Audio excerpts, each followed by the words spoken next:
As a force-free trainer, I don't believe in adverse methods of training, but I also believe the dog needs to be held accountable for doing stupid stuff. So my ideology is called no free resources. You can have whatever you want, I'm cool with it, but you're not gonna get it for free.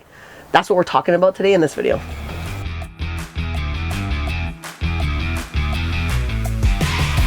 Don't you love this dog? Don't you smuggle him on the couch? What the hell we have this dog? So sit, pause, stay. Go. All right, let's talk about communication.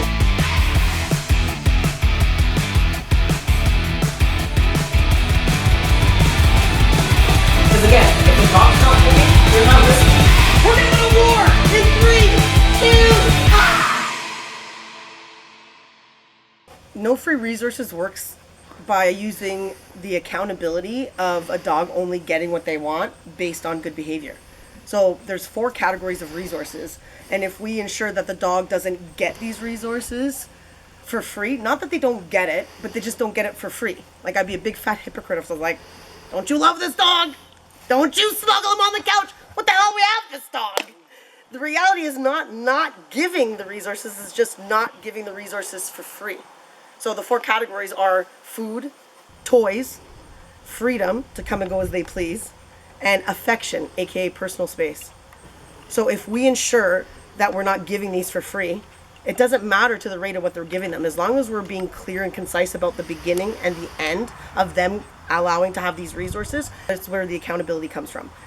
If my dog misbehaves, then I use that resources or lack thereof to mitigate their behavior, and when they do give me their behavior, then they get the permission to go up there. I'm going to teach you guys how not to give your dog your personal space or affection for free using the couch. Now, this doesn't mean not giving it, because I give an abundance of all these categories. I just make sure I'm not giving it for free, which is where the accountability comes from. So I'm going to use Bandit here as an example of teaching him, you can have the couch, but you're going to have the couch on permission. Bandit, come. Good boy. So his instincts to potentially jump on, and it's important for me to block. Now, the alternative behavior is I'm going to teach Bandit every time you come on this couch, the precursor to getting permission is on your dog bed first. This becomes the appropriate replacement behavior. Instead of jumping on the couch without permission, there might be a kid here. There might be a baby. There might be somebody eating a hot bowl of soup. Who knows? The reality is he shouldn't be allowed to be on here unless he has permission. So I'm going to use his dog bed. Go to your bed. As an example, good boy. Wait as a stepping stone behavior in order for him to earn coming up here. Wait. And I sit, make him sweat a few seconds, focus. Okay, come. Good boy. Even if he sits on top of my head. Come on, up. Good boy. It doesn't negate the fact that he earned it, which means when I ask him for permission to get off, he's always going to be more likely to respect my wishes because it wasn't his idea to get on. Go to your bed. Good boy, Bandit. If we're breaking down food as a resource and why we need to earn it, or how we need to teach our dogs to earn food, it would be making sure you're asking them to perform a task in order to earn reward. I would ask, well, most commonly would be sit.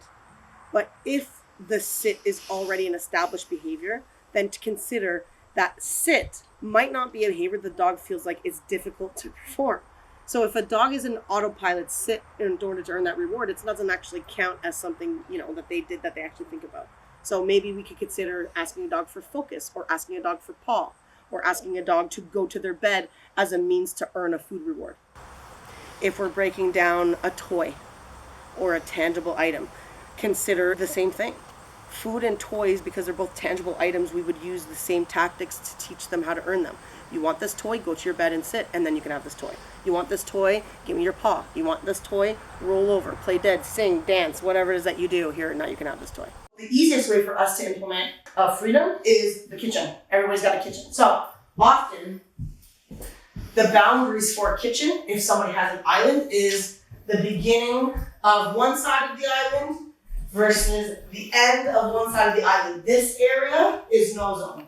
If I'm in this kitchen and I am cooking actively, you're not to be here. If I'm somewhere else and he carouses through here, who cares? Do what you want, it doesn't matter. But if I'm in this area cooking in any degree, I have to make sure that my dog knows that there is an alternative appropriate place for you to be, but this is not an option.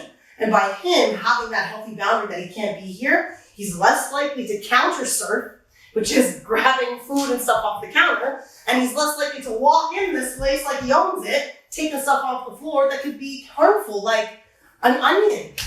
Like a grape if it happens to fall on the floor because this is not your area to begin with. So, here, Benny.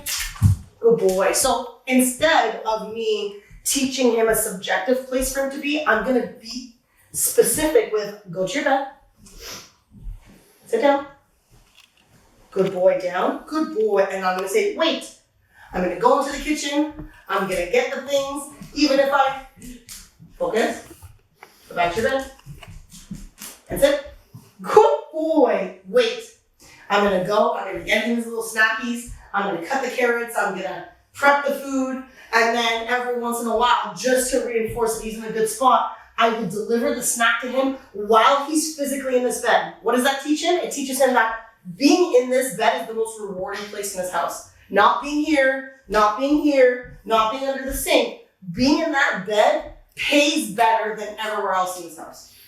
So in future, I walk through here to go get a snack, pull a cupboard, and his instinct to stop dead in his tracks into that bed because he knows if I'm going to get paid, I'm going to get paid with my butt here. I'm not going to get paid with my butt anywhere else. And what that does long term, everywhere I take a dog bed or everywhere I put a towel down and treat it like my dog's bed, at the soccer game, at the ballet recital, wherever it is that I go, this dog will sit in this bed because he knows if I have snacks on me, he's more likely to get paid while he's physically there than he is anywhere else.